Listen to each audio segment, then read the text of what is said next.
Yes, so now I'm back. I hope I really look forward to see the presentations, the self-introductions you have made, and I look forward to also writing to say hi to every one of you. Now we come to the crunch of the first class is why do we compare? And this is the second video. So this will be a short introduction for you.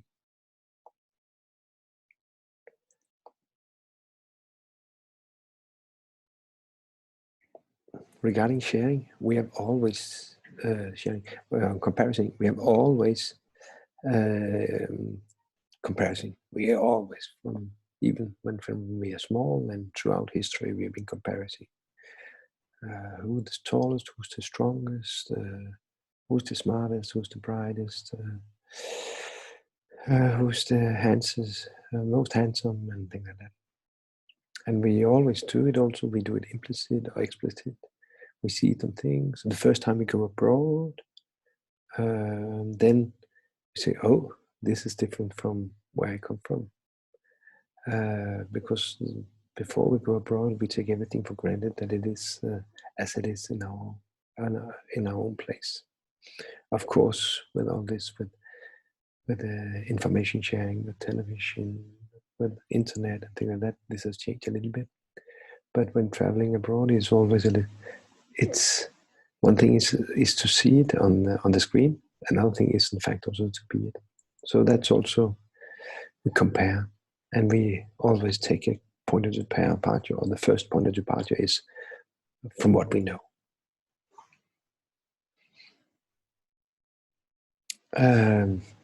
Some they say that there's 3 subfields of political science, because that's also comparative politics is part of political science. Political theory, international relations, and comparative politics. This is in fact a general perspective. But one could also discuss whether there are other parts of political science or closely related to it. Public health, for instance, and particularly in these times also that's also public health can easily become a subject in political science and particularly in comparative politics.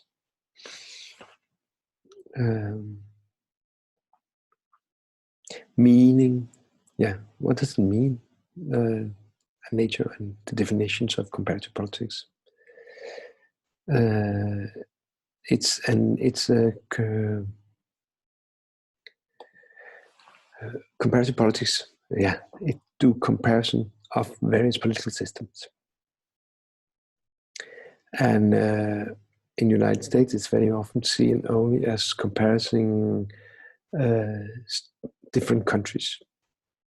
But outside the United States, it's used also to compare other things. Compare, from regions, from different territories, states, and some even different political parties, how they look at different things and how they are organized and things like that. So it's just to know that when some say comparative politics, it doesn't mean the same for all. Here in this, it will primarily be related to comparison between different states or countries. So it's both the study of different systems in different countries, but also this study of different activities of various institutional policies. So it's the system as a whole, or elements of this, and various institutions. An institution can be defined extremely broadly. It can be a very formal institution, but it can also be informal institutions, traditions, trust.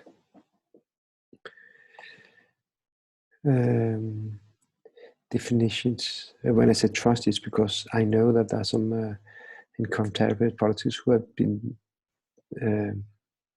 researching trust in different countries. How do people trust others? How do people trust institutions, political parties, governments, and things like that? And sometimes it's been explained in Denmark for why so many things are functioning in Denmark, and that's because we don't need so much control, because there's a high level of trust that people do what we expect each other to do. But that's another issue. Definitions: politics. Here, all the activities associated with the governance of a country within the national boundaries. So it's all kind of activities. So in the broad sense, politics. And then, as comparative is come from the word compare, and it's a process of assessing any contrast and resemblance between two or more things. So it's about differences and similarities. And here, in fact, you have it's a field. So comparative politics it's a field of comparative analysis, and that's the politics part of it. But then it's also a method. So it's both a field of study and it's a method. It's again that you compare different things.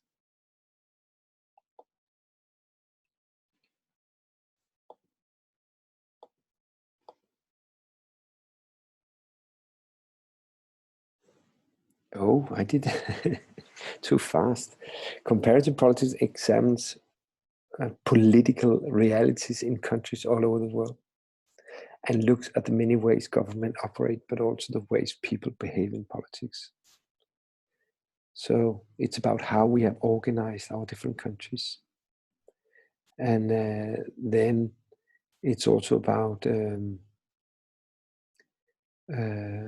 both in relation to governments, but also about people. So it's also about practices in different countries. And it's again about political realities. There it's very important to see that it's important how we study also these political realities, because it's also very much about perspective. There can be several different perspectives on the same political realities.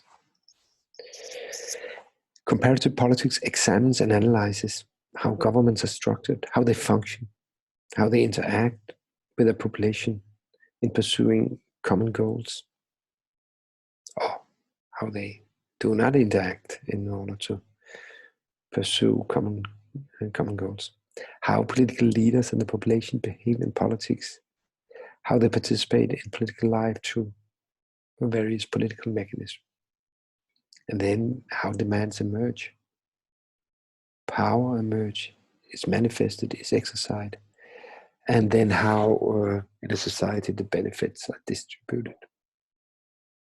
So that's part of the role of the state. It's about protection, and then it's about distributing of the wealth. Safety. Then we come to the next one exercise, where I have some questions about when we're going to study a phenomena or a topic. Then it's about what are the levels of comparison.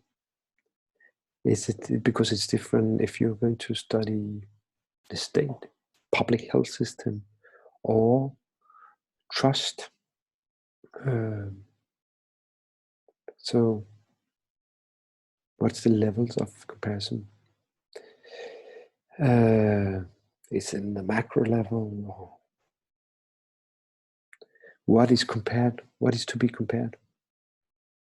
What in fact are we compared between the different countries? Again, public health system, governance, social life, relationship between private and public sector, and things like that. And why do we compare? Why do we compare? It's again when we're children and say, he is strong, and your dad is stronger than my dad. And that was, of course, to boost for our friends, but perhaps also for protection. If you do anything to me, then my father will come and beat you, or and he's stronger than your father. Or, but then it's about, why do we compare? Why should we compare?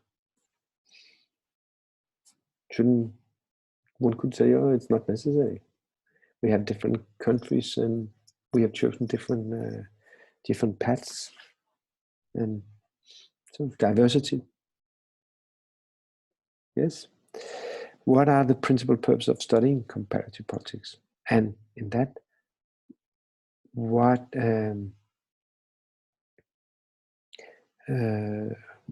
the raison d'être de comparative politics?